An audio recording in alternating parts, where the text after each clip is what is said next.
Bumida naman ang pinakamagigiting na boksingero ng bansa sa taon ng Gabriel Flash Elorde Awards kagabi. Ang isa sa mga binigyan ng parangal, literal na sinemento ang kanyang kamao bilang isa sa pinakamahusay na boksingero sa kasaysayan.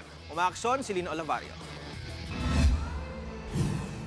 Pahinga muna sa pakikipagbakbakan sa ring ang mga boksingero para sa taunang Gabriel Flash Elorde Memorial Awards and Banquet of Champions sa Sofitel Hotel kagabi.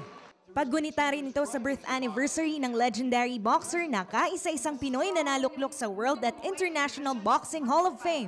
Nanguna sa mga awardees sina Ray Hitman Loreto at Randy Razor Petalcorin na hinirang bilang Boxers of the Year. Nagsisikap ako kahit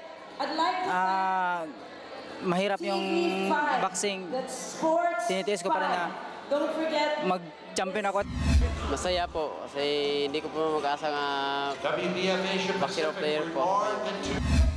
Literal namang sinemento ni Donnie Ahas Nietes ang kanyang marka sa elite circle ng all-time boxing greats sa pagmamarka ng kanyang kamao sa semento.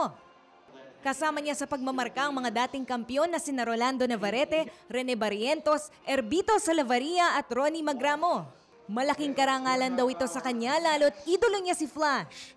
Si Flash is nagbibigay sa amin ng inspiration sa amin. So talagang malaking naitulong ni Flash sa amin sa lahat ng mga boxer na gustong sumusunod sa kanya. Present naman bilang guest of honor si World Boxing Council President Mauricio Sulaiman. I feel like a little boy in a candy store because so many champions, so many members of the boxing community, to see the family live around this event, the way they prepare it, and to remember the legacy of Flash Elorde is just something very special. Bago ang awarding, naganap ang isang boxing promotion kung saan nakipagbakbakan ang dalawang apo ni Flash sa dalawang Indonesian fighter.